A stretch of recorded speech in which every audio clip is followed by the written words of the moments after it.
നമശിവായ. നമസ്കാരം. ഇന്ദിരാനന്ദം ബ്രഹ്മാനന്ദത്തിൻ്റെ പ്രഭാത വന്ദനം. ശോഷണം ഭവസിന്ധോശ്ച പ്രാപണം സാരസമ്പദ യസ്യ പാദോദകം സമ്യക് തസ്മൈ ശ്രീ ഗുരവേ നമഃ.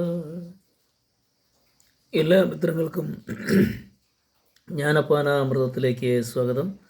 നാം കഴിഞ്ഞ ദിവസം ശ്രദ്ധിച്ചത് വരികൾ ജനിമരണാവസ്ഥാന്തരങ്ങളെപ്പറ്റി പറയുന്നതാണ്. അതിൻ്റെ തുടർച്ചയായി തന്നെ വരുന്ന വരികളാണ് ഇന്നും നാം ശ്രദ്ധിക്കുന്നത്.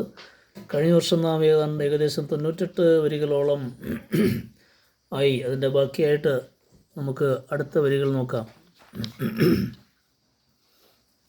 കഴിഞ്ഞ ദിവസം പറഞ്ഞു നിർത്തിയത്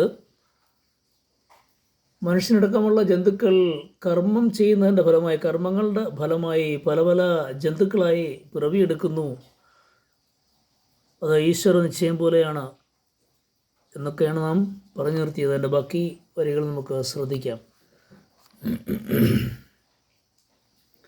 കീഴ്മേലിങ്ങനെ മണ്ടുന്ന ജീവന്മാർ ഭൂമിയിൽ നിന്നത്രേ നേടുന്നു കർമ്മങ്ങൾ. സീമയില്ലാതോളം പല കർമ്മങ്ങൾ ഭൂമിയിൽ നിന്നത്രേ നേടുന്നു ജീവന്മാർ.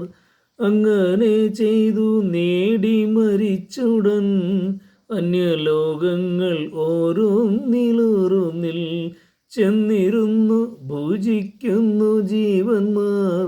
തങ്ങൾ ചെയ്തോരു കർമ്മങ്ങൾ തൻ ഫലം ഒടുങ്ങിയിടുമതൊട്ടു നാൾ ചെല്ലുമ്പോൾ ഉടനെ വന്നു നേടുന്നു പിന്നെയും. തൻ്റെ ഗൃഹത്തിങ്കൽ നിന്നുടൻ കൊണ്ടുപോന്ന ധനം കൊണ്ടു നാമെല്ലാം മറ്റെങ്ങാനും ഒരിടത്തിരുന്നിട്ട് വിറ്റുണെന്നു പറയും കണക്കിനെ.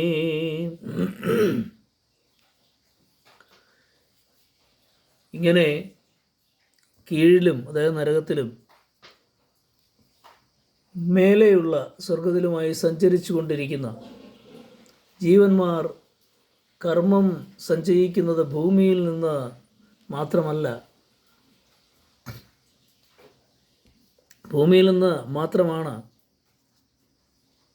ഭൂമിയിൽ നിന്ന് ആ ജീവന്മാർ അളവില്ലാത്ത കർമ്മങ്ങൾ ചെയ്യുകയും അതുവഴി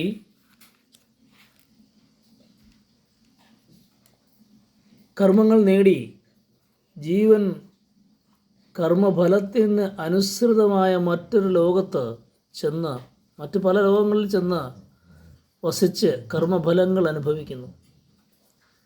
ആ കർമ്മഫലം അനുഭവിച്ചു കഴിഞ്ഞാൽ ജീവന്മാർ വീണ്ടും ഭൂമിയിൽ വന്നു പിറന്ന് കർമ്മങ്ങൾ നേടുന്നു. വീട്ടിൽ നിന്ന് ദൂരയാത്രയ്ക്ക് പോകുന്നവർ അന്യദേശങ്ങളിൽ എത്തിക്കഴിഞ്ഞാൽ കൊണ്ടുപോയ ധനം കൊണ്ടാണ് എല്ലാ ആവശ്യങ്ങളും നിവർത്തിക്കുന്നത്. അതുപോലെ ജീവന്മാർ ദേഹം വിട്ട് അന്യലോകങ്ങളിൽ പോയി അനുഭവിക്കുന്ന സുഖങ്ങൾ ഭൂമിയിൽ അനുഷ്ഠിച്ച കർമ്മങ്ങൾക്ക് അനുസൃതമായിരിക്കും. ജീവന്മാർക്ക് കർമ്മം ചെയ്യാൻ കഴിയുന്നതൊരു ദേഹം സ്വീകരിച്ച് ഭൂമിയിൽ കഴിയുമ്പോൾ മാത്രമാണ്. ദേഹം വിട്ട് അന്യലോകത്ത് പോയാൽ, പരലോകത്ത് പോയാൽ ഭൂമിയിൽ ചെയ്ത കർമ്മഫലമാണ് അനുഭവിക്കുന്നത്. ദൂരയാത്ര പോകുന്ന യാത്രക്കാരൻ കൊണ്ടുപോകുന്ന ധനത്തിനോടാണ് കർമ്മഫലത്തെ ഉപമിച്ചിരിക്കുന്നത് എന്ന് കാണാം.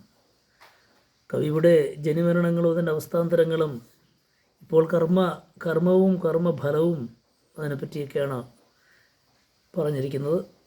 മനസ്സിലായി കാണുമെന്ന് വിശ്വസിക്കുന്നു. അടുത്ത വരികളുമായി നമുക്ക് അടുത്ത ദിവസം കാണാം. ഏവർക്കും ശുഭ സുദിനം.